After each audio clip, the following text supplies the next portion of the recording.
Bueno, muy buenos días. Para comenzar, les pido disculpas porque en el avión me agarré un catarro, así que posiblemente me van a escuchar toser durante la presentación, así que pido disculpas por anticipado. Eh, Hoy lo que queremos compartir con ustedes es los desafíos que presenta mejorar la calidad de la inversión pública en los países de América Latina y el Caribe, aprovechando las experiencias positivas que nos puede brindar la OSD. Y desde una perspectiva no de la Dirección de Inversión Pública, no del Ministerio de Planificación, sino de las direcciones de presupuesto.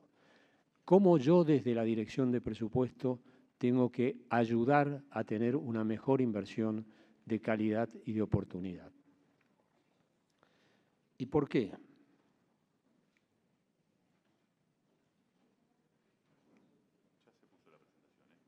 ¿Sí? Pero acá no aparece.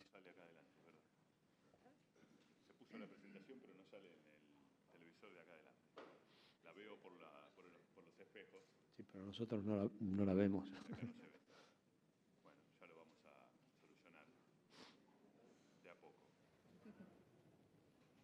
A los que se están llegando, si quieren acercarse, que en este lugar hay más lugares. Ahora sí.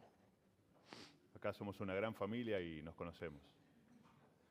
No, exacto. Ahora sí, ahora vamos. Ahí vamos. Contexto de la inversión pública, exactamente. Roberto. Bueno, la idea, como les comentaba, es ver los problemas que tenemos y cómo podemos...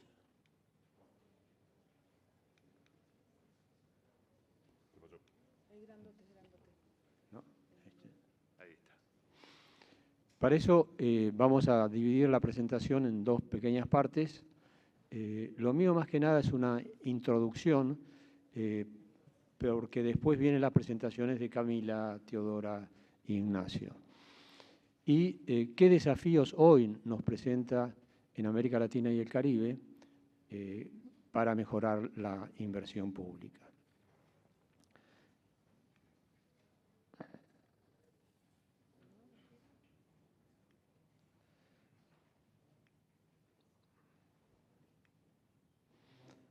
Bueno, el primer problema que encontramos es el bajo nivel de la inversión pública. A partir del estudio que hizo el BID en el año 2018, de mejor gasto para mejores vidas, y ustedes ven que la inversión pública promedio de 1990 al 21 en América Latina fue muy baja, aproximadamente en torno a 2,9% del PBI, mientras que los países de la OCDE y algunos emergentes de Asia están en promedio alrededor del 5%. Este es el primer problema. Pero otro problema mucho más grave es los sobrecostos que aparecen. Tenemos en promedio en América Latina sobrecostos del 48% en los programas de infraestructura. En cambio, el resto del mundo está en el orden del 28%, o sea, no quiere decir que no tengan sobrecostos, pero prácticamente la mitad. Y esto está relacionado principalmente con la demora en los desembolsos de los recursos presupuestarios. Eso ustedes lo conocen bien. Normalmente la inversión se desembolsa o se hacen las transferencias después de la prioridad de los gastos corrientes. Primero hay que pagar los salarios y entonces se atrasan los proyectos. Y entonces un proyecto, una carretera que se tendría que hacer en un año, tarda 2 o 3 años. Y viene todo el tema de sobrecostos. Sin mencionar acá temas de corrupción, ya por sí el tema del manejo nos lleva a problemas de sobrecostos. Incluso la experiencia de los programas de inversión pública financiados por los bancos multilaterales como el BID y el Banco Mundial, ahí los sobrecostos bajan entre el 17 y el 27% y el 22%. Si pudiéramos bajar todos los programas a ese nivel, por lo menos, tendríamos un ahorro superior al por lo menos mitad del 0,65 del PBI de América Latina.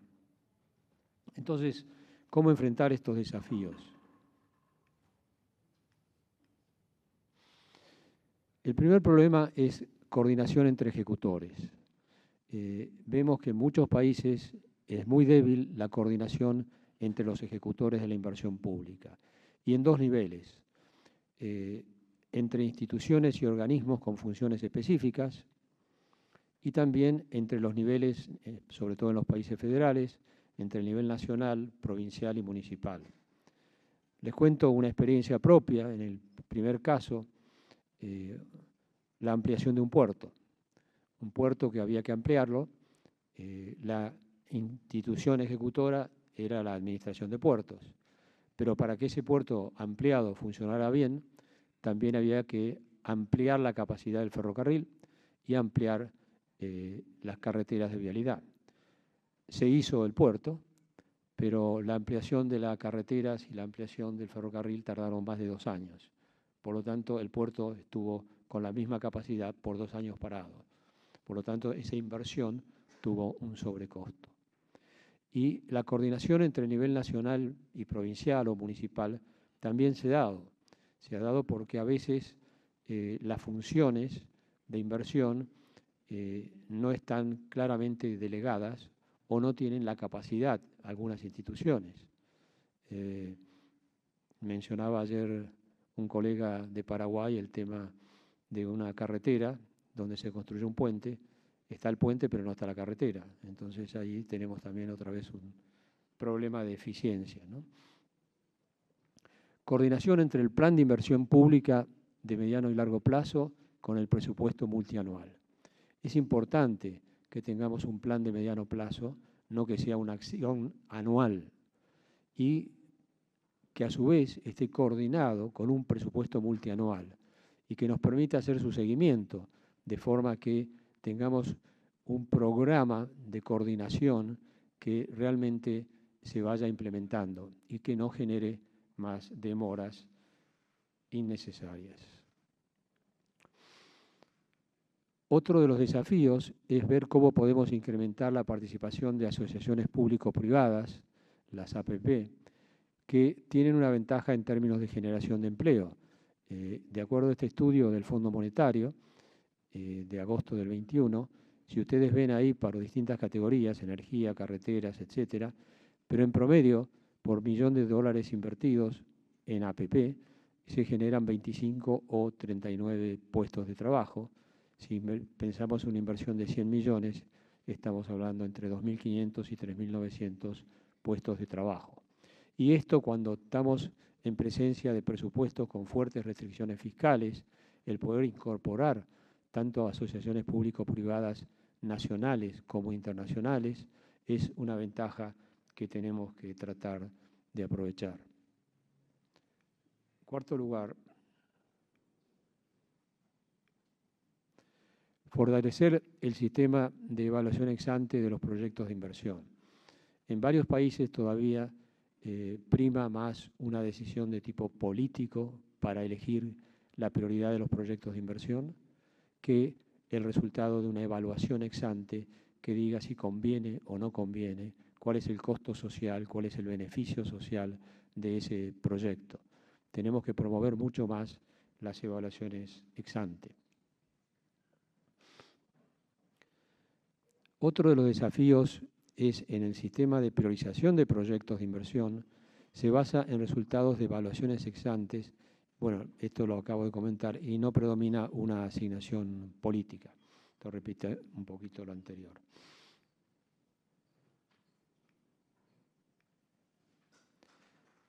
El otro desafío es que incluso en aquellos casos que tenemos evaluaciones ex ante, se pongan a disposición del público. Y esto es muy importante, porque muchas veces la gente, el ciudadano de a pie, no tiene claro si es ventajoso o no ventajoso un determinado proyecto y demanda la necesidad de que se implemente ese proyecto, pero cuando se hace el estudio, por ejemplo, del famoso puente, se ve que no va a haber suficiente tránsito en el puente porque no hay acceso a vehículos.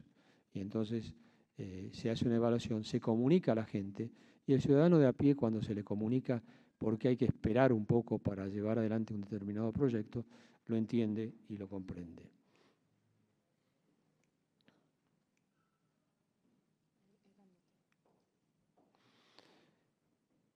Otro desafío que vemos en varios países es la necesidad de fortalecer las evaluaciones ex post de los proyectos de inversión. ¿Y por qué? Para aprender de los resultados y poder realimentar la toma de decisiones a partir de qué funcionó bien y qué se puede mejorar. Todavía el nivel de evaluaciones ex post de los proyectos de inversión en promedio en América Latina es bastante bajo.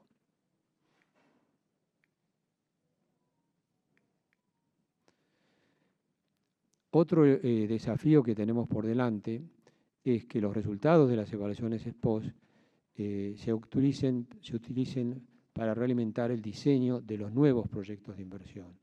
Esto es muy importante para evitar repetir errores que se cometen en alguno de los proyectos.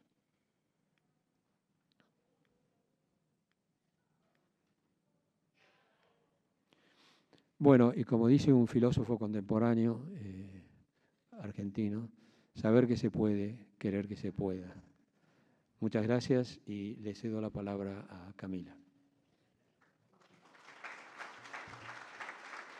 Muchas gracias y gracias por esa introducción y presentación. Y estoy muy contenta de estar aquí y que estemos hablando de este tema fundamental que es la gestión presupuestaria de la inversión pública. Muchas veces cuando hablamos de inversión pública se habla mucho de planificación estratégica, de planes, etcétera, pero creo que eso de traer esos planes estratégicos y planes de inversión, planes sectoriales al presupuesto y ver cómo se ejecuta y cuál es la relación entre lo que se planifica, lo que se pone en el presupuesto y lo que se termina ejecutando es un eslabón fundamental en el proceso de inversión pública y es lo que quiero focalizar esta presentación hoy. Entonces, como digo, estoy focalizando realmente sobre la cuestión presupuestaria, no tanto el tema de planificación, y voy a dar algunas buenas prácticas de la OCDE en esta presupuestación de capital, porque esta presupuestación puede dar la previsibilidad y permitir planificar también las necesidades y la necesidad de financiación de desembolso y, por lo tanto, contribuir tanto a la calidad de los proyectos que se implementan como también al equilibrio fiscal de los países. Voy a hacer la presentación en tres partes. La primera voy a dar un pantallazo así del gasto global en capital de los países de la OCDE comparado con América Latina y el Caribe. Después voy a dar algunas características de por qué el presupuesto de capital es distinto al resto del presupuesto. Y al final voy a dar algunos ejemplos de cómo se hace en los países de la OCDE. Entonces, retomando un poquito lo que dijo Roberto, lo que vamos a mostrar acá es que la inversión pública en los países de la OCDE es bastante superior a la inversión pública en América Latina. En promedio, la inversión pública en los países de la OCDE representa casi el 3.5% del PIB, y los números no son exactamente los mismos que Roberto, porque Roberto dio el promedio entre 1990 y 21, yo estoy mirando 3 años específicos. O sea, estamos más o menos en 3.5% del PIB en los países de la OCDE, lo que representa más o menos el 8% del gasto público total. Y esto en América Latina es más bajo, tenemos solamente más o menos el 1.5% del PIB en gasto de inversión pública, lo que representa 4% del gasto público total.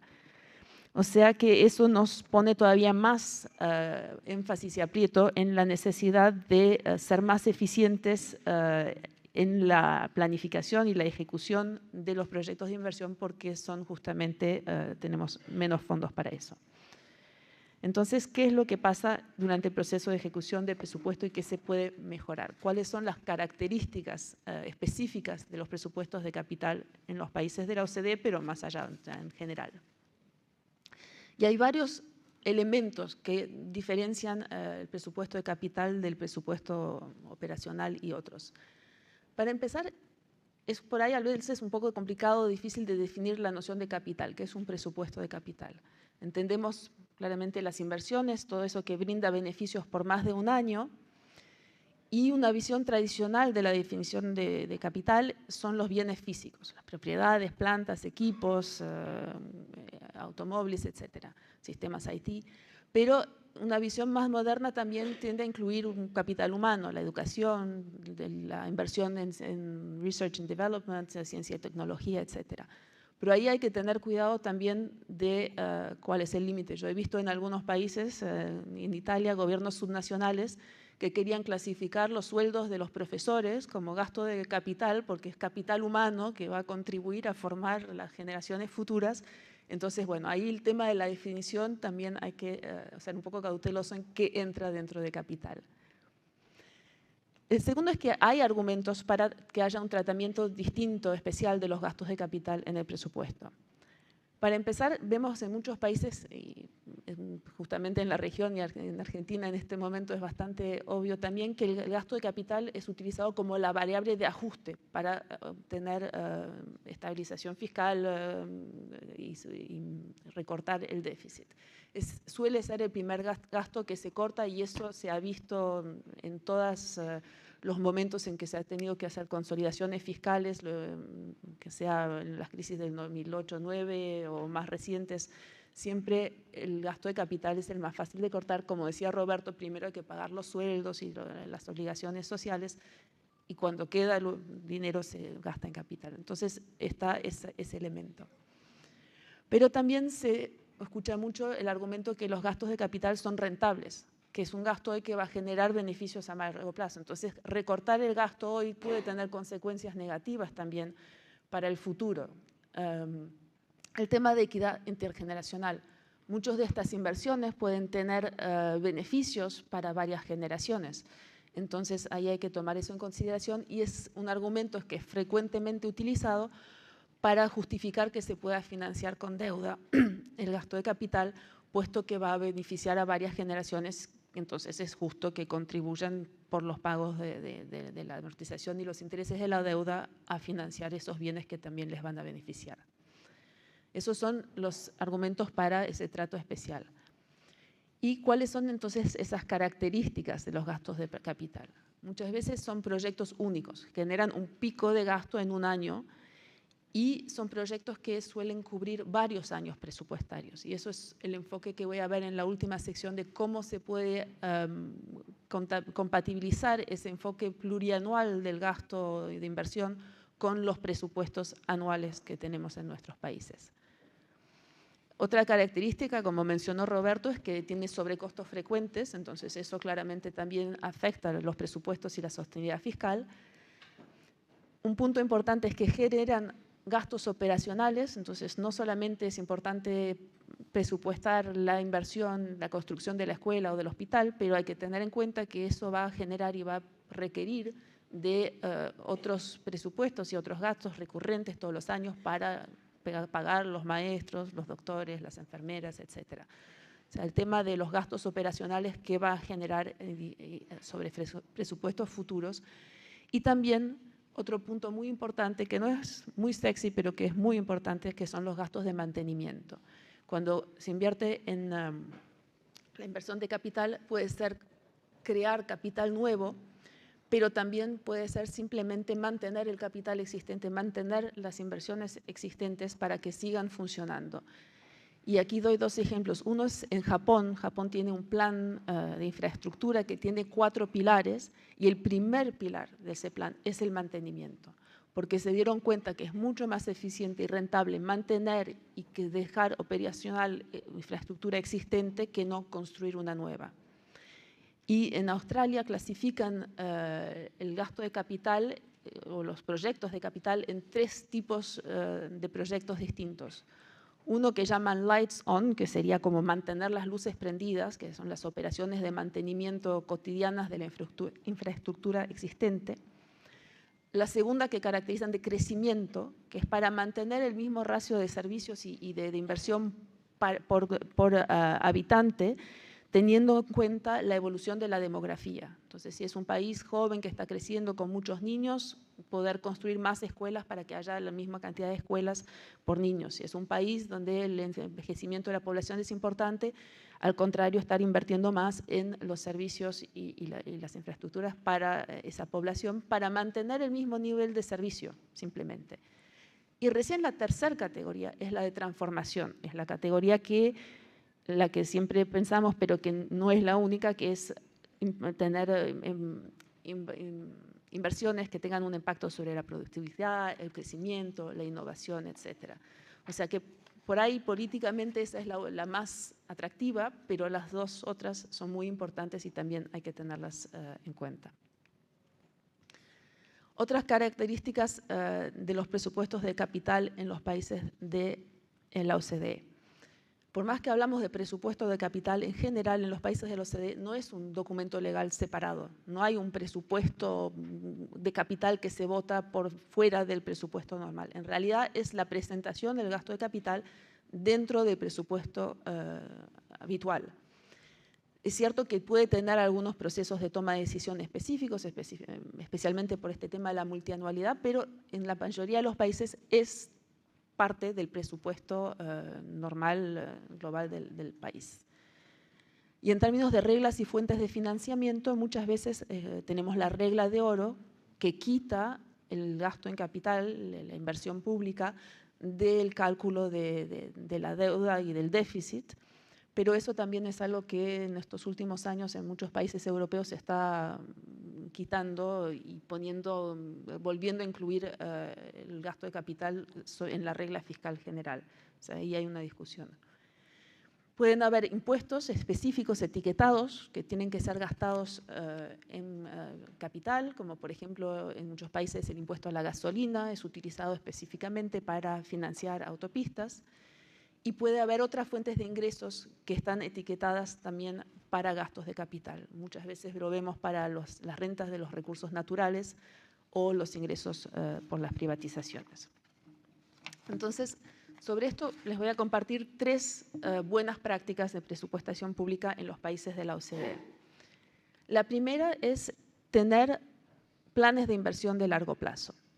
Y lo que mostró una encuesta reciente que hicimos en los países de la OCDE es que casi todos los países tienen planes sectoriales de infraestructura. Y están creciendo los planes globales, o sea, multisectoriales. Y como vimos también ayer y en otras cosas, hay muchos desafíos hoy en día en que estamos enfrentados que no son específicos de un sector, que necesitan realmente una visión transversal del Estado, y vemos en los países de la OCDE que estos planes globales están aumentando. Y estos planes suelen ser de más de 10 años, a veces 20 años. Y tener estos planes de largo plazo globales ayudan a reducir después el tiempo necesario para implementar los proyectos, porque dentro de estos planes ya se van haciendo los estudios preliminares, la búsqueda de financiación, teniendo las autorizaciones para construir en tal o tal lugar. Entonces, esos planes ayudan también a la eficiencia y a reducir después el tiempo necesario para la implementación del proyecto de inversión. Otra buena práctica que vemos en muchos países de la OCDE es tener estos marcos de gasto de mediano plazo y planificar los gastos de inversión sobre varios años. Eso ayuda a alinear el presupuesto con estos planes de inversión y aseguran también que las prioridades políticas del gobierno podrán ser financiadas cada año porque ya anticiparon cuánto van a tener que gastar en capital en cada año, entonces no hay sorpresas. Pero ahí lo que es muy importante es que haya una alineación entre la planificación estratégica, el marco de mediano plazo, el presupuesto anual y lo que se ejecuta. Y lo que vi en varios países es cosas muy, métodos de planificación, mucho énfasis en la planificación con metodologías avanzadas y eso, pero después a la hora de transcribir esa planificación en el presupuesto, no son los mismos proyectos que se ponen. Pues el presupuesto pasa al Parlamento y ahí de vuelta lo cambian todo y el presupuesto que es aprobado, votado, no corresponde al que se presentó. Y el de la implementación, de vuelta dicen, bueno, ahí nos dieron un monto, pero en realidad este proyecto no lo puedo hacer, está atrasado, voy a gastar la plata, el mismo monto, en otro proyecto. Y al final lo que se termina ejecutando con lo que se planificó, nada que ver. Una madre no reconocería a sus críos. Entonces, lo importante es tener justamente esas herramientas presupuestarias para alinear el plan, el presupuesto y la ejecución. Si no, planificar, si no es lo que vamos a implementar, tiene poco interés. Entonces, después, ¿cuáles son las buenas prácticas? También es la última, sobre la implicación y el control por el Ministerio de Finanzas de los proyectos de inversión. En general, en muchos de los países de la OCDE, las direcciones de presupuestos, los presupuestos, ponen una asignación global por ministerio para los proyectos de inversión, y esa asignación es manejada por los ministerios. No tenemos el desglose de cada uno de los proyectos de inversión en la ley de presupuesto. Están en anexos, están en los programas de los ministerios, pero hay un cierto monto mínimo necesario, un proyecto estratégico para que figure realmente en la ley de presupuesto. Entonces, sí, algunos proyectos grandes, estratégicos, políticamente importantes, van a tener su asignación presupuestaria individual. Si no, suelen estar en una asignación global para los ministerios.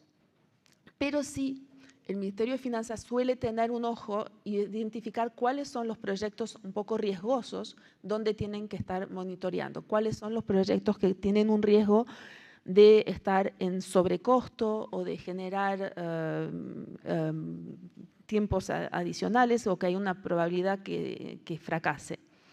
Y ahí estoy dando el ejemplo de cómo hace esto en Nueva Zelanda. En Nueva Zelanda, el Ministerio de Finanzas desarrolló una herramienta muy simple en Excel para identificar cuáles son los proyectos de inversión que tienen algún riesgo de fracasar y que podrían tener un impacto sobre el resto del presupuesto y que por lo tanto justifican que el Ministerio de Finanzas esté haciendo el monitoreo. Identificaron más o menos 500 proyectos de inversión y haciendo este filtro, identificaron que más o menos 50 tienen algún nivel de riesgo que justifique que sean monitoreados por el Ministerio de Finanzas, y de esos 50 identificaron que 5 solamente son realmente críticos y tienen un control casi semanal sobre el proyecto.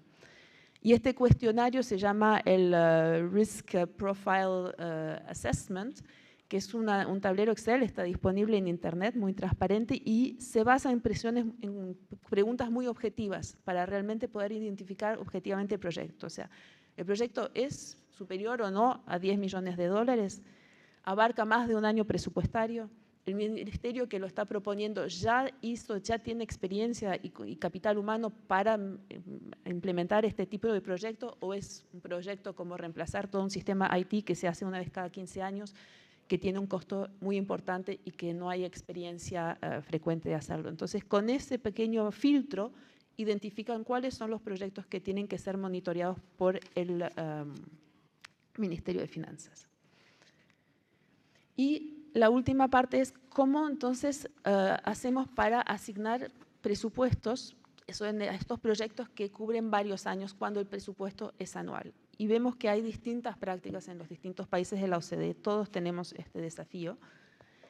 Y acá básicamente estoy haciendo una muy pequeña síntesis de los instrumentos que existen. Algunos países van a poner la totalidad del importe al inicio del proyecto para el proyecto global. Otros países van autorizando tajadas del proyecto año a año, y hay otros casos así particulares. En Francia, por ejemplo, tienen todo el presupuesto está presentado bajo dos tipos de autorizaciones. Lo que llaman autorizaciones de compromiso, que define el límite máximo de compromisos futuros que el gobierno puede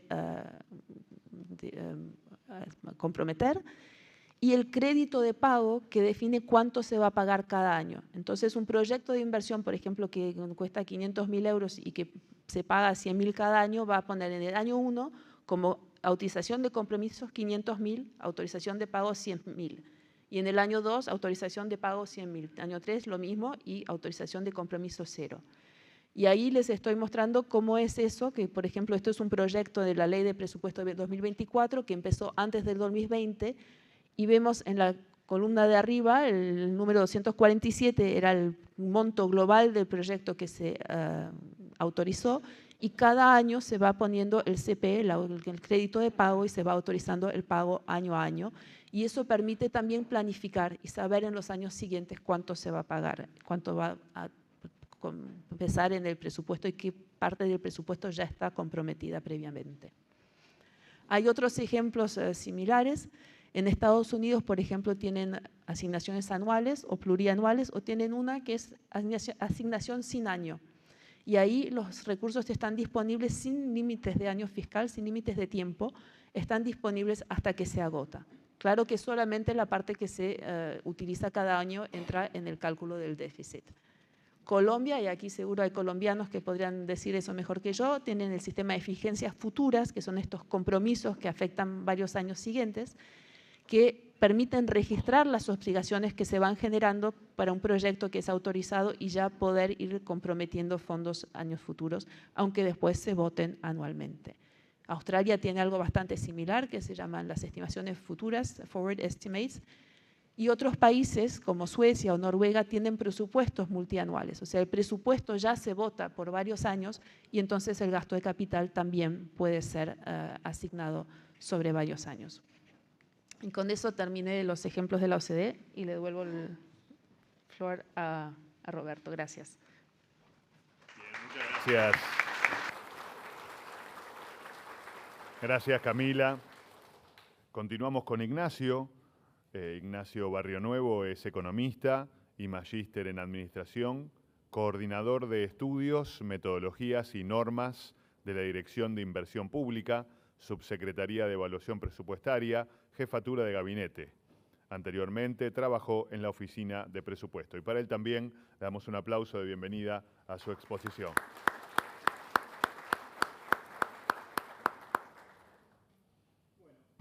A ver si se escucha ahí. Ahí va. Bueno, gracias por la presentación. Buenos días a todos y a todas. Bueno, cuando Roberto nos invitó a este panel, lo primero que pensamos es vamos a aprovechar que hay personas de varios países y vamos a contarles un poco sobre los avances que hemos hecho estos últimos, diría, casi 10 años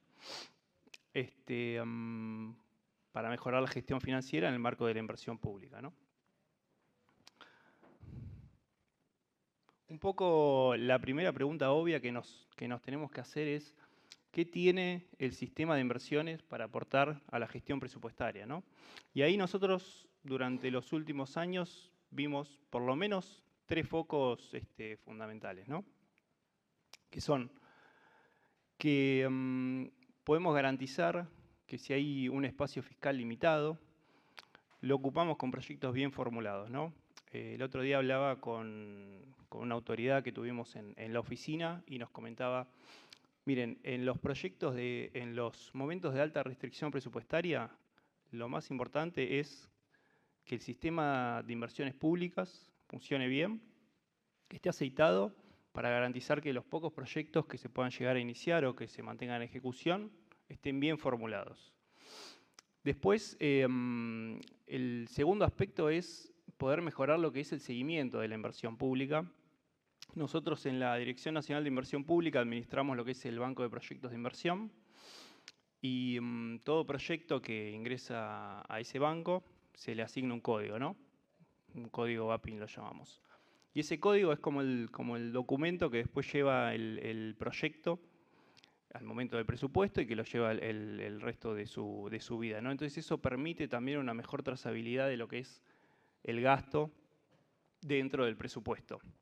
Y lo último es que, bueno, esto también nos permite poder juntar lo que son los objetivos de política de inversión que puede tener el gobierno con lo que es la asignación propia presupuestaria, ¿no? Así que ahora, bueno, voy a avanzar y les voy a contar un poquito qué estuvimos haciendo con respecto a estos 3 temas durante los últimos años. En primer lugar, lo que respecta a formulación de proyectos, en el año 2021, en base también a un trabajo previo, hubo un gran salto de calidad referido a lo que es la formulación y evaluación de proyectos, ¿no? Ahí nos dimos cuenta que no podemos tratar a todos los proyectos por igual, es decir, hay algunos que son, por ejemplo, proyectos menores. En este caso nosotros tenemos una estratificación de tres tipos. Los de estrato inferior, que son Principalmente los proyectos de poco monto, puede ser desde mobiliario de oficina hasta, no sé, una rotonda, por ejemplo. Y bueno, para que se den una idea, esos son más o menos el 70% de los proyectos hoy día, ¿no? Después tenemos proyectos con un nivel de exigencia un poco mayor, de estrato medio, que bueno, ahí las solicitudes son de tipo de requisitos de indicadores cual y cuantitativos y también indicadores económicos. Y después tenemos, bueno, estrato superior, que son los proyectos de mayor envergadura, con un costo total mayor a 23.000 millones de pesos, ¿no? Acá, bueno, se preguntarán qué tiene que ver esto con la gestión presupuestaria, ¿no? Y tiene mucho que ver en el sentido de, desde que se llevó a cabo estos nuevos requisitos de formulación, el sistema empezó a funcionar de una manera mucho más ágil y más eficiente. Para que se dé una idea, años anteriores a que utilicemos estos requisitos, se emitían más o menos 10 dictámenes por parte de la Dirección Nacional de Inversión Pública, y a partir de estos nuevos requisitos pasaron a más de 100.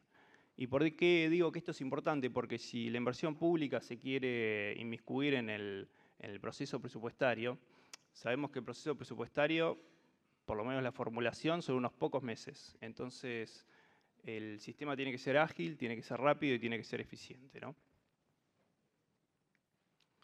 Después, lo otro que es fundamental, que se empezó a hacer creo que en el año 2017-2018, es pensar el sistema de inversiones como la puerta de entrada al presupuesto, ¿no?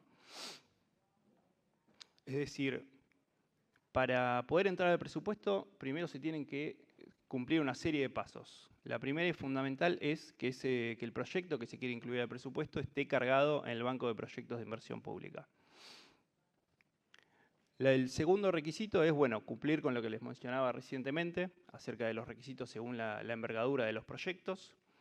En tercer lugar, contar con un dictamen técnico de nuestra Dirección Nacional de Inversión Pública. Y en cuarto lugar, bueno, dependiendo la envergadura de los proyectos, puede llegar a requerir la autorización de la máxima autoridad de nuestro sistema, de nuestro secretario. Y recién ahí, una vez que se cumplen todos estos pasos, se puede solicitar lo que es el ingreso al presupuesto, ¿no? Como dije anteriormente, cuando viene un proyecto, nosotros le asignamos un código. Ese código es como el documento que va llevando el proyecto. Y ese código forma parte también de la partida presupuestaria, ¿no? Lo cual ayuda, obviamente, a la trazabilidad de los proyectos. Un poco, bueno, ¿cómo se logró esto y qué recomendaciones podemos dar? Nosotros empezamos desde el relevamiento de la demanda de inversión de los organismos, que arranca en abril-mayo. El proyecto de ley de presupuesto se entrega el 15 de septiembre. Y nosotros lo que notamos es que tener una participación activa en todas las distintas etapas del presupuesto ayudó a mejorar lo que son la calidad de los proyectos que van a ingresar finalmente al proyecto de ley de presupuesto. Como dije anteriormente, los VAPINes, los proyectos se pueden incluir al presupuesto únicamente con nuestra aprobación de la Dirección Nacional de Inversión Pública, pero obviamente sabemos que hay proyectos que capaz por su envergadura, porque demandan mucho tiempo de planificación o porque forman parte de la discusión política, no llegan a tener los estudios en tiempo y forma para el momento de la presentación del presupuesto. Entonces abrimos una etapa de ingresos condicionales, que dependiendo la envergadura del proyecto, capaz los tiene que autorizar la máxima autoridad de nuestro sistema. Entonces, acá vuelvo con lo que decía anteriormente, que es importante que las áreas de inversión pública sean flexibles en sus procesos para justamente poder tener una participación activa en estos procesos de presupuesto que suelen ser unos pocos meses, ¿no? Por lo menos la formulación. Y acá un poco como recomendación lo que vimos que es fundamental es, bueno, obviamente tener el apoyo político de las autoridades y también aprovechar para contarles cuáles son las ventajas de esta integración entre inversión y presupuesto. Y bueno, por supuesto, mucha coordinación con lo que es la Oficina Nacional de Presupuesto, ¿no? Acá lo que comentaba anteriormente de lo que son esto de alinear los objetivos de la política de inversión con la asignación presupuestaria. Hace también algunos años, todos los años, lo que es la Secretaría de Hacienda y nuestra Secretaría emiten una resolución conjunta en la que fijan cuáles son los criterios de priorización para los proyectos a iniciar del año siguiente. Estos son, por ejemplo, los del plan 2025-2027, que bueno, como verán ahí, son los proyectos a iniciar que contribuyen al desarrollo tecnológico, a la creación de empleo, al fomento de las exportaciones, a disminuir el déficit de la balanza energética y también los que tienen financiamiento externo aprobado por el Ministerio de Economía.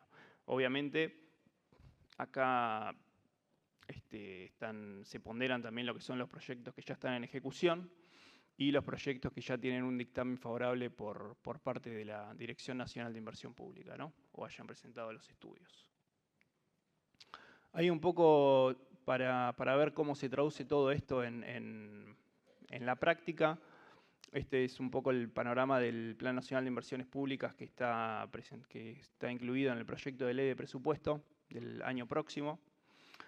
Como les dije anteriormente, tenemos 2.000 proyectos, de los cuales la gran mayoría son del estrato inferior, son más o menos el 70%. El 20% más o menos son los que consideramos de estrato medio, es decir, cuyo costo total es menor a menos de 23.000 millones. Y después tenemos pocos proyectos de estrato superior, cuyo costo total es mayor a 23.000 millones, que son más o menos el 5% de los proyectos, ¿no? Pero obviamente los de estrato superior son los que demandan más fondos para el año próximo. Y bueno, en menor medida los de estrato medio e inferior. Y acá vuelvo un poco a lo que comentaba al principio, de la importancia de la flexibilidad del sistema, porque imagínense si nosotros los proyectos de estrato inferior los quisiésemos evaluar igual que los de estrato superior, ¿no? Sería un trabajo muy duro para una asignación presupuestaria muy baja, ¿no? Entonces, eso creo que es importante destacarlo. Bueno, y para cerrar, quiero decir que obviamente esto es un PowerPoint y las cosas parecen más fáciles en un PowerPoint, como todos sabemos, que esto requirió un trabajo de varios años, con sus altibajos, pero que tuvo una gran coordinación con la gente también de presupuesto y bueno, evidentemente los resultados están a la vista. Así que era eso. Muchas gracias. Bye, Chapa. ¿Cómo están? En guaraní quiere decir ¿cómo están? Bueno, muy buenos días. Para mí es realmente un honor estar de vuelta aquí y sobre todo en la República Argentina, que siempre nos acoge muy bien por todo lo que son sus platillos, por ser todos los lugares hermosos que tiene esta ciudad capital de Buenos Aires. Y agradezco a la CID, a la OCDE, por participar y mostrarles brevemente de lo que venimos haciendo en Paraguay. No dista mucho de lo que ya nos presentó Ignacio en materia de inversión pública. Yo creo que aquí están también compañeros del Ministerio de Obras Públicas, de varios ministerios, que ven que tenemos prácticamente los mismos pasos y los mismos problemas. Pero en ese sentido a mí me han invitado para hablar un poco del contexto de América Latina y luego destacar lo que estamos haciendo como país. Si bien es cierto, Camila ya nos presentó, nos hizo un panorama amplio de todos los países que también componen la OCDE,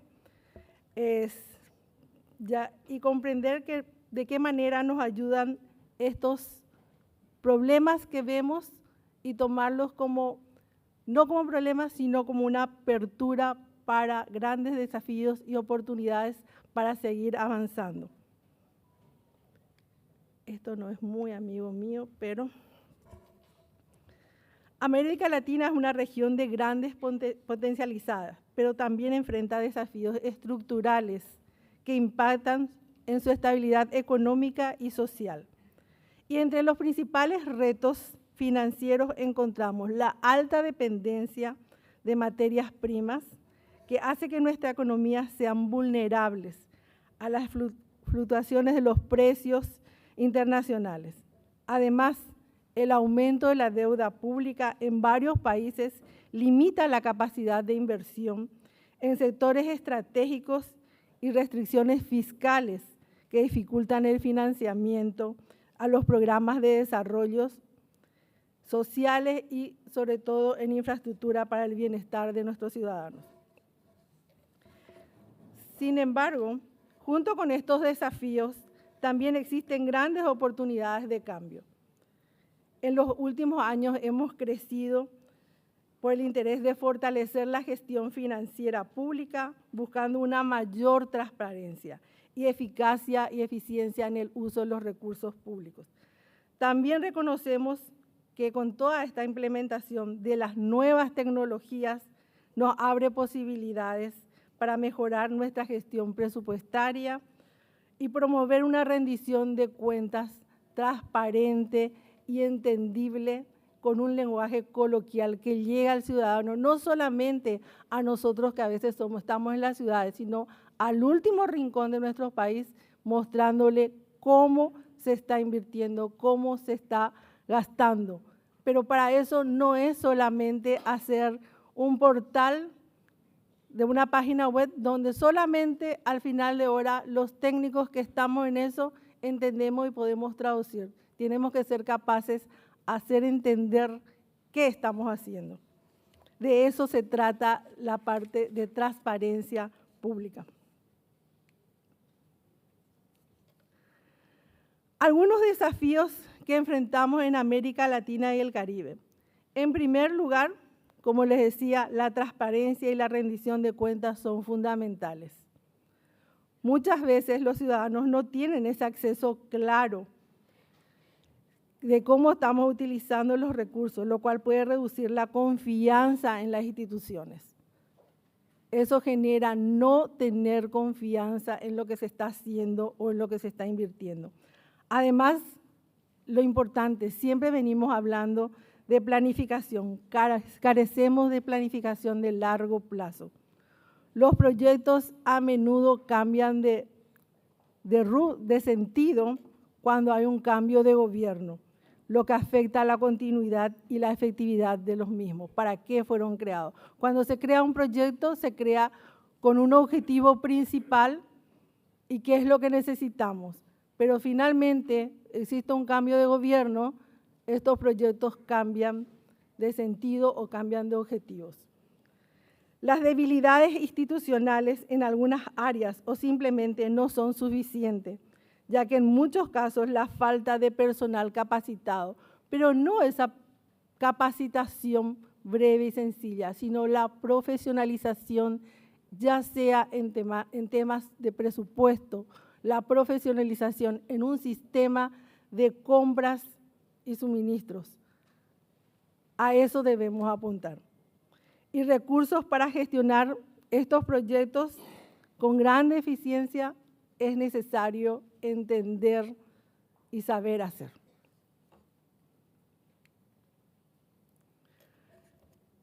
Quizás hasta suene muy repetitivo mencionar que la inversión pública es el motor fundamental para el crecimiento y el desarrollo de un país, porque hemos visto que a través de ella el gobierno puede financiar proyectos en áreas claves como infraestructura, educación, salud y tecnología, que no solo mejoran la calidad de vida de los ciudadanos, sino que también impulsan la economía. En ese contexto, América Latina, y sobre todo en Paraguay, que es lo que me toca de cerca, la inversión pública es clave para reducir las brechas de infraestructura, mejorar los servicios básicos y crear oportunidades de empleo. Cada inversión representa una oportunidad de crecimiento, pero su impacto depende de la eficiencia y transparencia en lo que estamos haciendo. Al asegurar una buena administración y priorización de estos recursos, podemos construir una base sólida para el desarrollo sostenible y el bienestar de la población. A largo plazo, no esa mirada a corto plazo que a veces nos distrae mirando el presupuesto anual y no tenemos esa visión de mirar solamente el árbol y no mirar el bosque a largo plazo. Esto implica también invertir mejor, asegurando que cada proyecto realmente responda a la necesidad del país y genere un retorno positivo para nuestra sociedad. Y en ese punto, desde la gestión financiera, es realmente importante y podemos centrar en las experiencias exitosas de países de la OCDE. Bien nos decía Camila que si miramos a los países más desarrollados podemos ver algunas prácticas exitosas.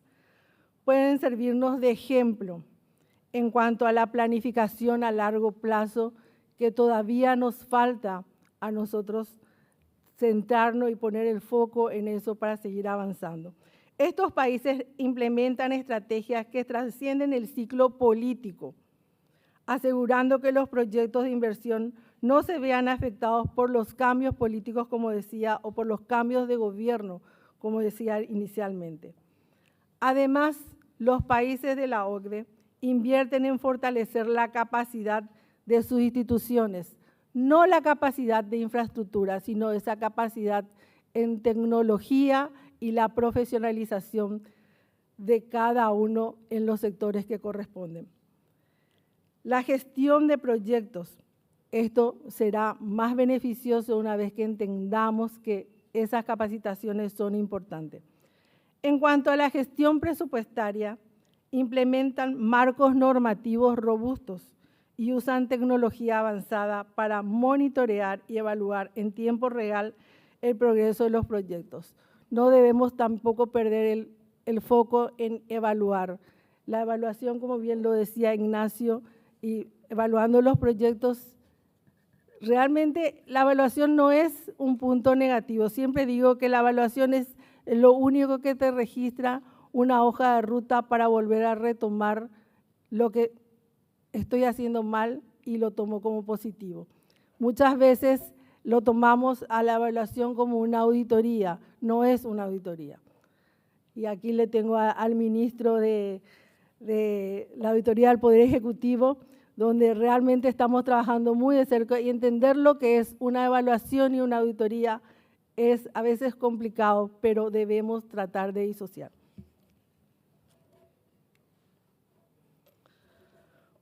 Bueno, también, como les decía, aprovechar para mencionar lo que estamos avanzando en Paraguay. En términos de inversión, aunque aún existen áreas de oportunidad en temas como transparencia, planificación a largo plazo y el fortalecimiento institucional. Para maximizar ese impacto de nuestras inversiones, necesitamos adoptar una visión estratégica que priorice sectores clave como la infraestructura, la educación, la salud, la seguridad. La experiencia de los países de la OCDE puede servirnos de guía para lograr una mejor gestión y ser más eficiente. Paraguay ha implementado un Plan Nacional de Desarrollo 2030. Actualmente estamos trabajando en el Plan Nacional de Desarrollo 2050, ya con una mirada de introducir todo lo que sea la inversión verde, bonos verdes, cambio climático, género, con mayor fuerza de lo que veníamos trabajando para el 2030, vinculado a las prioridades estratégicas del país. Sin embargo, hay grandes desafíos en la ejecución y control de proyectos, como un monitoreo débil y la falta de uso de las evaluaciones para la toma de decisiones. Seguimos haciendo evaluaciones de programas, evaluaciones de política, pero sin tomar en cuenta las recomendaciones. Por A, B o C motivo, no lo estamos tomando en cuenta. Hemos introducido varias herramientas importantes. Una de ellas y la principal que dio como base a que tengamos reformas estructurales nuevas es el presupuesto por resultado. Una nueva estructura presupuestaria lo manejamos desde el 2020.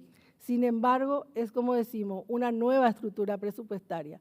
No podemos resolver todos los problemas a partir de allí, pero sí podemos visualizar cuáles son nuestras debilidades.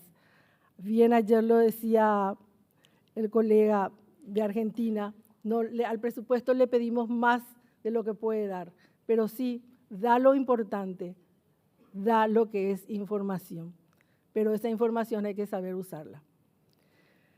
Es una nueva estructura presupuestaria que nos facilita la priorización y el seguimiento de proyectos, permitiendo una asignación de recursos más eficientes, pero debemos seguir mejorando ahí. También hemos avanzado en reformas normativas, como la Ley 6380 de modernización y simplificación del sistema tributario nacional, vigente desde el 2020, mediante el cual se introdujo importantes modificaciones fiscales. En el 2022, pero recientemente se aprobó la Ley de Suministros y Compra, vigente a partir del 2024, parcialmente, pero en su totalidad para el 2025. Con ello, una fuerte demanda de uso de nuevas tecnologías, lo que nos permite explorar herramientas digitales para mejorar la trazabilidad de los proyectos y avanzar a un sistema de gestión integral de bienes y servicios. Paraguay, con la nueva Ley de Suministros y Compras, tiene varios objetivos. Una es hacer compras conjuntas, de tal manera hacer compras más eficientes y efectivas. No hacer, para eso el Ministerio de Economía y Finanzas está trabajando en una reglamentación donde vamos a tener algunos insumos que van a ser obligatorios, que deberán hacerlo de una forma conjunta. Tenemos también las compras en condominio. Las compras en condominios, tenemos una experiencia muy buena que está avanzando. Gratamente, esto no se ve todos los días, por lo menos en Paraguay, que 3 gobernaciones departamentales se unan para hacer una compra en condominio y para hacer una ruta o un camino de acceso para 3 departamentos, donde uno ya ve que eso van a utilizar mejor sus recursos, invertir mejor sus recursos, ya empuja a la ciudadanía, ya no ese egoísmo de decir, no, yo hago con mis recursos lo que a mí me parece. No, acá hay 3 gobernaciones donde van a hacer una inversión en forma conjunta, estamos trabajando en eso. Y otra es tener un comité de suministro. Un comité de suministro y compras, las entidades grandes como el Ministerio de Salud, el Ministerio de Obras Públicas, Educación, cada dependencia tiene sus propias necesidades, pero los recursos son limitados. En ese sentido, este comité lo que se hará es evaluar aquellas compras necesarias y conjuntas que realmente redunden positivamente en la institución y en las dependencias que la necesitan. Estamos desarrollando un sistema de gestión de bienes y suministro, denominado SIGEBIS. Este sistema nos va a servir para registrar todos los bienes que tenemos como país, porque, como ustedes sabrán, al inicio del gobierno actual en Paraguay, asumimos una deuda de más de 600 millones de dólares y esta deuda, habían deudas que no se encontraban registradas. Entonces, hoy estamos queriendo cerrar el ciclo completo, desde la planificación, el presupuesto, la ley de suministro y compras y el registro de bienes. Con lo que venimos haciendo en Paraguay,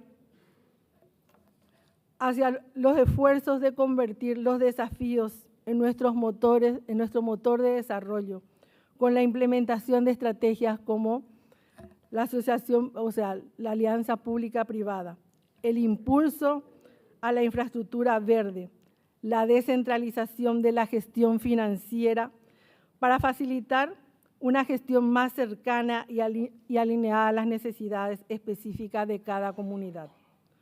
Como ejemplo de estos pasos que se pueden ir dando es el reciente logro de nuestro país al alcanzar el grado de inversión, una clara señal de confianza en la estabilidad y sostenibilidad de nuestra gestión financiera.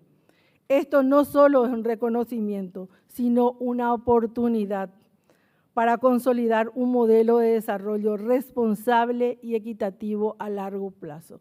Hoy ya tenemos el sello, ahora debemos caminar para adelante, pero a largo plazo. Entonces, esa no es tarea fácil. Quizás llegar a este grado de inversión no fue fácil, llevó años, pero no es quedarse a dormir. En conclusión, decirles que América Latina avanza hacia un futuro de equidad y sostenibilidad. Con el reciente grado de inversión, Paraguay reafirma su responsabilidad de gestionar cada recurso con impacto, consolidando una gestión financiera que sea ejemplo en la región y asegure un mejor futuro para todos. Necesitamos impulsar la inversión pública como base de un crecimiento sostenible y justo. Es vital que transformemos estos desafíos en oportunidades de crecimiento. La implementación del presupuesto por resultado representó o representa un paso fundamental para asegurar que cada recurso público se traduzca en un beneficio concreto y medible para la sociedad. Sin embargo, para que el presupuesto por resultado logre su máximo potencial, es esencial complementar con reformas estructurales. Paraguay llevó desde el 2004 hasta el 2020 en tratar de implementar solamente el Ministerio de Economía y Finanzas con cambios estructurales al presupuesto, pero que finalmente, cuando entendimos que solo no lo podíamos hacer, necesitábamos otras reformas. Allí viene la reforma de simplificación tributaria, la reforma a la ley de compras, y hoy, a pocas horas, estamos tratando la ley del servicio civil, justamente para tener ese grado de profesionalización y tratar de que no siga creciendo el gasto en servicios personales desmesuradamente como lo veníamos haciendo, sino poner reglas claras. Todos esos condimentos no fue fácil, nos fue difícil entender. Pensábamos que el entender de un presupuesto por resultado era solamente cambiar la estructura, hacer evaluaciones, identificar indicadores de desempeño, hacer rendiciones de cuentas. Son herramientas válidas, pero a eso necesitamos aplicarles reformas. Después de mucha lectura y mucho andar, uno entiende y sabe que no puede hacerlo solo. Solo a través de la combinación de herramientas podremos consolidar una gestión pública que no solo responda a las necesidades de hoy, sino también que impulse el desarrollo sostenible y equitativo para el futuro.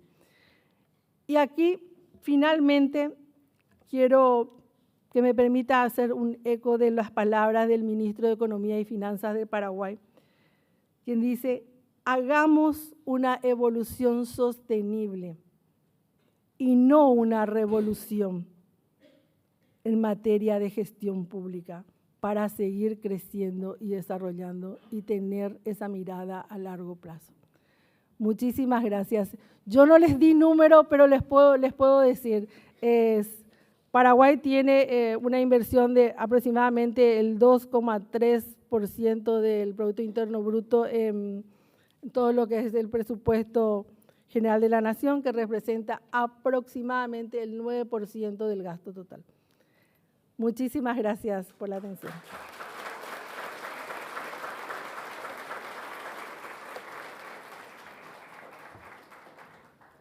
Muy bien. Abrimos un espacio para preguntas, dudas. Acá está la primera pregunta, ya hay otra más. Bien. Para Camila, nada más desde la perspectiva de la OCDE, ¿cuáles son las principales razones de los sobreprecios, sobrecostos en América Latina de los proyectos de inversión? Hola, bueno, es una pregunta muy acotada, que son sobrecostos y en América Latina, o sea que no sé si voy a poder contestar específicamente para América Latina, pero las principales razones de los sobrecostos en los proyectos de inversión o una de las muy importantes es la mala planificación. O sea, cuando desde el principio no se planifica correctamente, es uno de los temas. Por ejemplo, también, o sea, que se alarguen los plazos, y dentro de la planificación y los sobrecostos es tomar en cuenta que algunas inversiones requieren de ciertos proveedores específicos. Y cuando por ahí se prevé un volumen de inversión muy importante, puede haber cuellos de botella en ciertos tipos de suministros, de proveedores, y eso puede generar a la vez alargar el plazo, porque los proveedores habilitados a realizar cierto tipo de operaciones van a tener más largos plazos, y puede también aumentar el precio de los proveedores. Puede parecer un poco ahí teórico, pero por ejemplo, para poner un ejemplo muy concreto, si se construye hospitales, si hay un proyecto de construcción de varios hospitales, en la reglamentación y en los requerimientos de, por ejemplo, todo el sistema de cañería, de tubería, de plomería del hospital no es el mismo, es mucho más técnico que en cualquier otro tipo de construcción de casas. Y si eso no se toma en cuenta de que se necesita cierto cuerpo de estado capacitado para ese tipo de plomería específico con habilitaciones, y que se prevén más proyectos que la capacidad de los proveedores, va a generar sobrecostos, va a generar demoras. Entonces eso es uno de los factores principales de los sobrecostos en muchos países. No estudiamos específicamente en América Latina, pero debe ser bastante similar.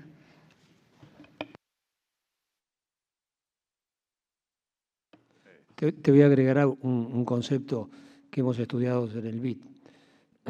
Primero, hay dos grandes categorías de proyectos de inversión: los repetitivos y los únicos, ¿no? Entonces, la represa Yacyretá es única, no podés comparar con otras, pero el kilómetro de ruta de 2 vías o el kilómetro o la escuela básica, eso sí podés comparar. Y ahí es donde ves que se dan los sobrecostos. Fundamentalmente por la demora. Se define que el proyecto se va a hacer, la escuelita se va a hacer en 1 año y tarda 3 años. Entonces, eso te trae sobrecostos permanentemente. Sin mencionar temas de corrupción, que también hay un costo ahí involucrado. Bien. ¿Ya tiene micrófono el otro? No.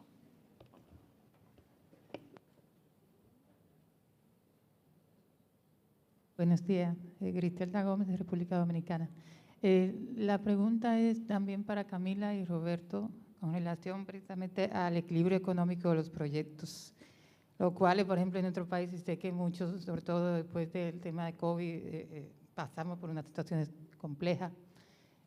Nosotros, por ejemplo, además del equilibrio económico, el tema del gasto operacional, que es otro dolor de cabeza en materia de inversión pública. Nosotros, por ejemplo, en República Dominicana todavía estamos, a pesar de haber hecho un decreto para de otra manera ver cuál iba a ser la salida con el tema del equilibrio económico, aún ha sido complejo porque tenemos proyectos, por ejemplo, que fueron licitados, fueron concursos hace 10 años y todavía pues de repente había que hacer una escuela y no le entregaban el terreno. Y todavía tenemos problemas de equilibrio económico y cómo hacemos porque ya han pasado varios años. Entonces, lo que quisiera saber es cómo hacen los países, qué hacen los países de la OCDE precisamente para establecer reglas y criterios claros en términos del equilibrio económico de los proyectos. Y el gasto operacional, que a veces de repente terminamos un proyecto, pero no tenemos, no está presupuestado ese gasto operacional de ese proyecto, y eso hace que de repente la escuela comience a operar años y años después de haberse construido. Entonces, ¿cuáles son las buenas prácticas internacionales en la materia?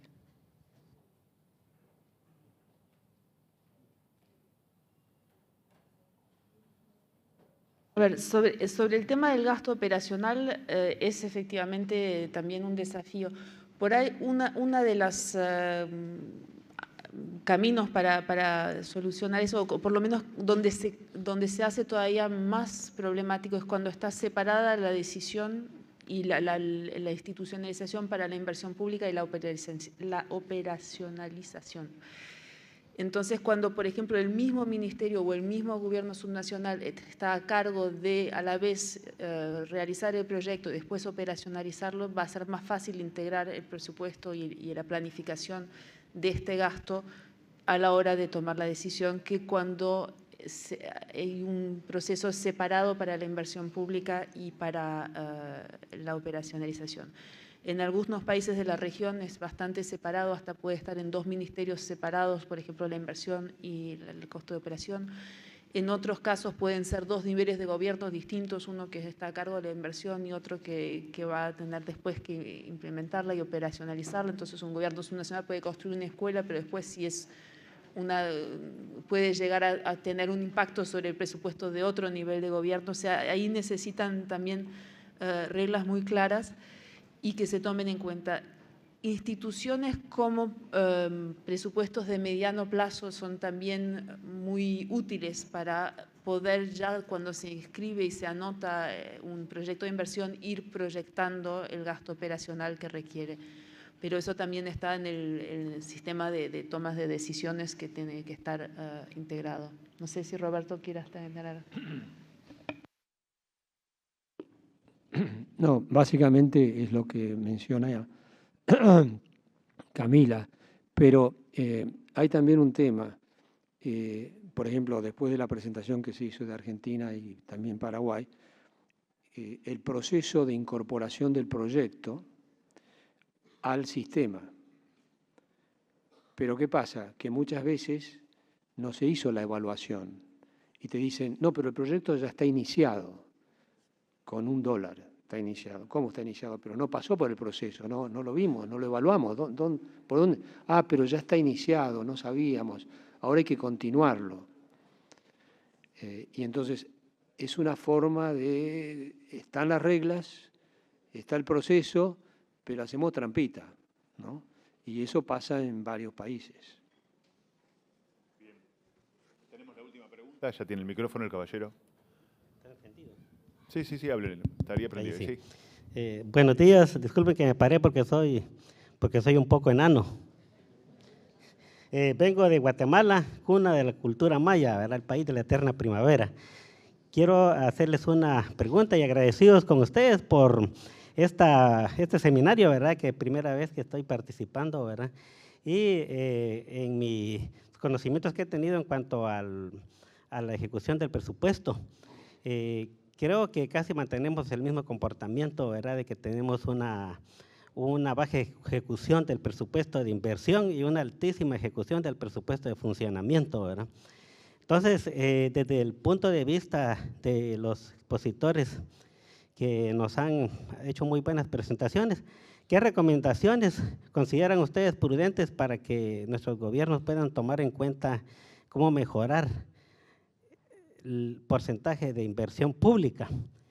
Creo que Argentina lo está haciendo muy bien ahorita con Milei porque están ya tratando de reducir el aparato estatal.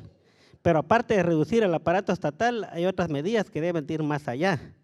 Entonces, básicamente, mi pregunta es sencilla. ¿Qué recomendaciones son las que ustedes nos pueden implementar como producto de este seminario? Muchas gracias. Yo le pediría que compartamos la respuesta con los casos de Argentina y los casos de Paraguay. Teodora, tus recomendaciones. Gracias. A ver si se escucha ahí. Ahí va. Gracias por la pregunta.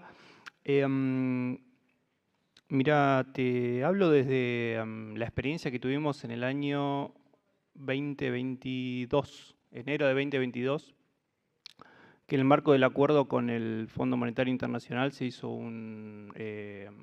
la auditoría PIMA del fondo y ahí salieron varias recomendaciones en términos de cómo mejorar la inversión. Si bien nos dio bastante bien con respecto al resto de los países que estaban en Argentina, salieron bastantes recomendaciones, particularmente recuerdo en temas de organismos extrapresupuestarios, Y me parece que por ese ámbito, digo, más allá del incremento nominal o real de la inversión pública, que es una decisión política y no depende de las áreas técnicas, sí me parece que lo que podemos hacer es aprovechar esas buenas herramientas. Sé que también la OCDE tiene un manual de buenas prácticas en materia de inversión. Y bueno, creo que un poco lo que estuvimos mostrando en la presentación de hoy sigue también esas recomendaciones, ¿no? Entonces, creo que para resumir es, más allá del porcentaje de la inversión, poder ver cómo hacerlo desde las áreas técnicas más eficiente, ¿no?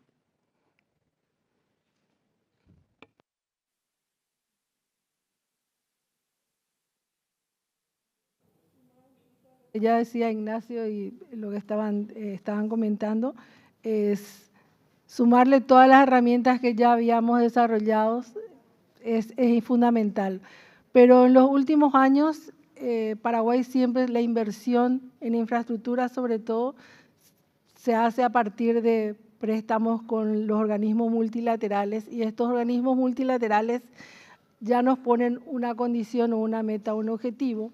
Entonces ahí es más fácil, sin desviarnos de ese objetivo principal, que es invertir en lo que ya viene condicionado al préstamo. Entonces, eso para nosotros es fundamental, porque ya hubieron casos de que tenemos inversiones que quedaron a medias porque no podemos, desviamos la atención en otro por los cambios políticos, los cambios de gobierno o cambios de objetivos. Como ustedes saben, en los cargos gerenciales y administrativos son muchos cambios. Entonces, generalmente un ministro no termina su mandato de 5 años, entonces cuando asume otro cambia las prioridades. Entonces, poner trancas a eso hace que mejore la inversión, que tengamos ese objetivo claro. Y como decía también Ignacio, los puntos que teníamos claves con el Fondo Monetario. Es un poquito, y con todas las herramientas que ya venimos desarrollando. Y si puedo agregar una palabra sobre un término que utilizaste en la pregunta y que me hace pensar en otro elemento bastante importante en la inversión pública, y mencionaste la parte de la ejecución del presupuesto de inversión. Y en muchos países, efectivamente, vemos o escucho que hay preguntas sobre un alto grado de subejecución en el presupuesto de inversión. Muchas veces, en la mayoría de los países, los gobiernos subnacionales tienen un papel importante en la inversión pública y gestionan un porcentaje importante de la inversión pública. En los países de la OCDE, la cifra es más o menos 2/3 de la inversión pública es realizada por gobiernos subnacionales. Pero cuando vemos en algunos países la manera en que se asignan los fondos para inversión a los gobiernos subnacionales, vemos que es casi imposible planificar o ejecutar plenamente. Y me acuerdo, hace unos años hice un trabajo en el estado de Oaxaca, en México, y ellos recibían la información sobre cuál iba a ser el monto en el presupuesto de transferencias para inversión recién en el mes de julio, y se suponía que tenían que ejecutarlo hasta diciembre. Obviamente es imposible para proyectos de inversión, o si no es un mini proyecto de pavimentar una calle y construir una placita enfrente de la escuela, pero no pueden tener planificación con ese método de recibir muy tarde la información.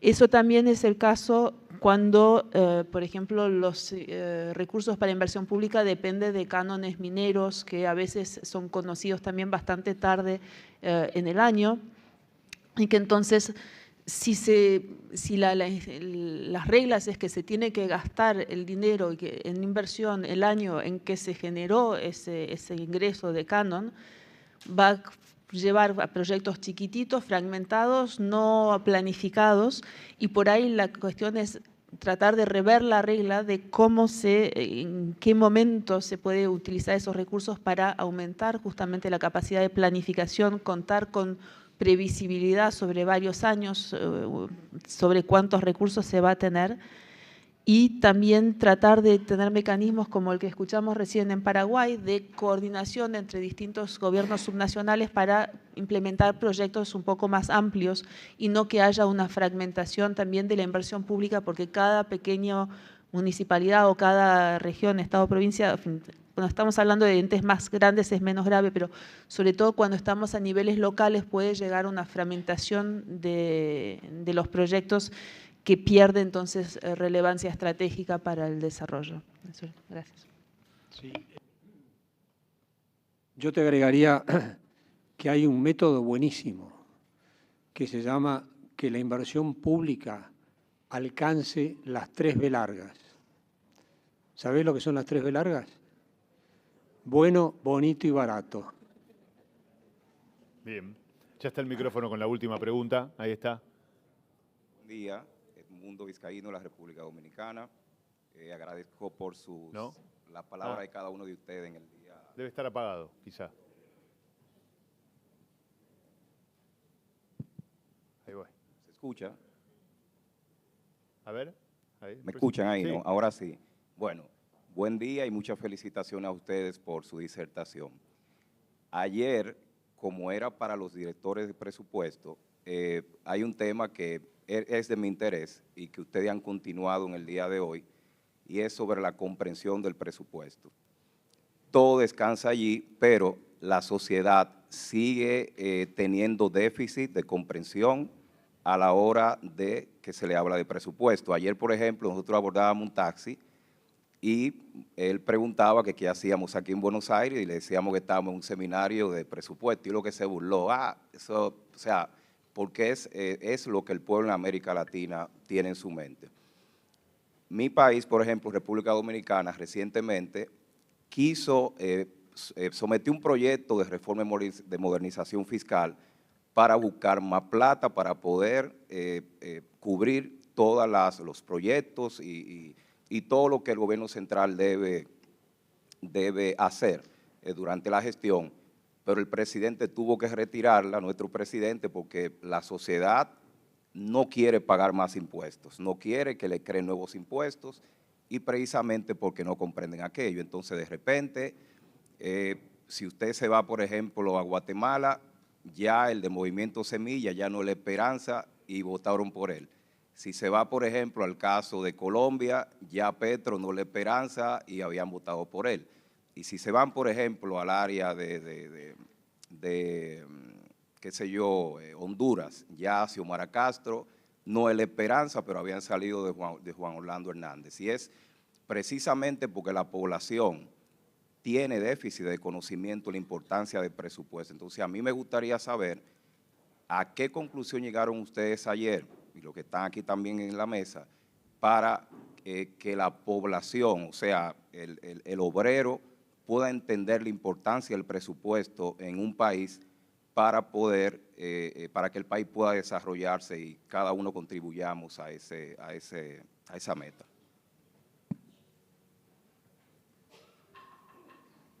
Bueno, muy buena pregunta, y efectivamente eso del empowering public understanding, o sea, darle la comprensión del presupuesto a los ciudadanos, es uno de los temas que en este momento estamos tratando de movilizar mucho en la OCDE, porque es justamente esa manera de evitar que haya malas sorpresas para los ciudadanos y no entiendan de dónde vienen, como decía creo Roberto recién, que si uno explica por qué no se puede financiar, por qué un proyecto no es prioritario, por ahí va a ser aceptado mejor.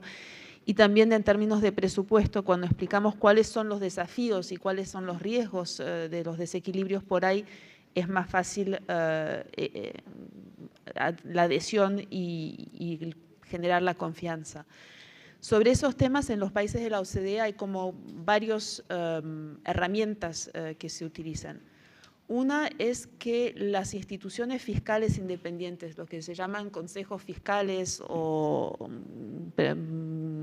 Parliament Budget Offices, las oficinas de parlamento de presupuesto, cada vez más están asumiendo un rol de justamente explicar y simplificar y ser como una entidad neutra, no política, que va a poder transmitir mensajes que son percibidos como los ciudadanos como no siendo políticos y por lo tanto de más confianza.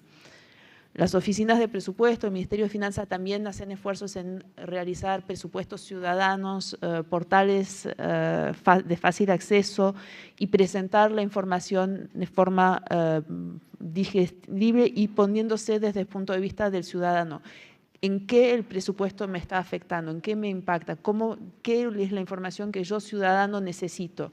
Que no necesariamente es la misma que nosotros, los técnicos, en los presupuestos necesitamos y manipulamos. Entonces, ponerse desde el punto de vista del ciudadano y dar esa información de cuánto se gasta en mi ciudad, cómo puedo evaluar si el presupuesto es justo, cómo puedo saber en qué áreas se gasta y cuánto del presupuesto me afecta a mí, etcétera. O sea, esos son esfuerzos que están haciendo. Y el tercer punto es poner mucho énfasis en la comunicación y darse cuenta que la comunicación hoy en día no es solamente la ronda de prensa con los periodistas habilitados que van a venir a la conferencia de prensa de presentación del presupuesto, sino que también hay mucha comunicación que pasa por otras vías, por los social media, por los influenciadores, YouTube. Y en países como Singapur, por ejemplo, han entendido eso y las oficinas de presupuesto también se reúnen cuando presentan los informes de avance y los presupuestos y todos los arbitrajes que hacen. No solamente lo presentan a la prensa habitual, sino que también tienen todos esos demás canales que son esos que los ciudadanos hoy en día miran para tener su información y hacerse sus opiniones. Entonces, tener esos distintos elementos es importante. Bien, muy bien. Sí, por favor. Abajo. Tú mencionaste en la pregunta obrero, ¿no?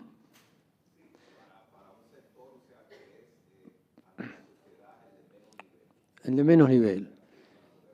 ¿Qué preocupaciones tiene hoy en todos los países las personas de más bajo nivel?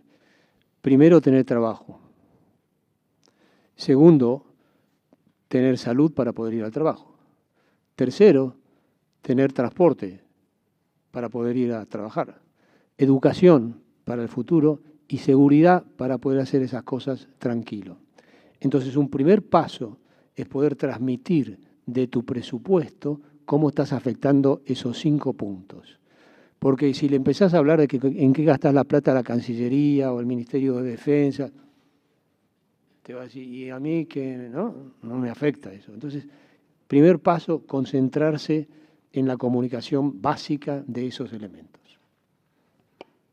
Bien, bueno, agradecemos a Camila, Ignacio, Teodora por esta exposición. Le pedimos a Roberto que se quede, le damos un aplauso a ustedes también.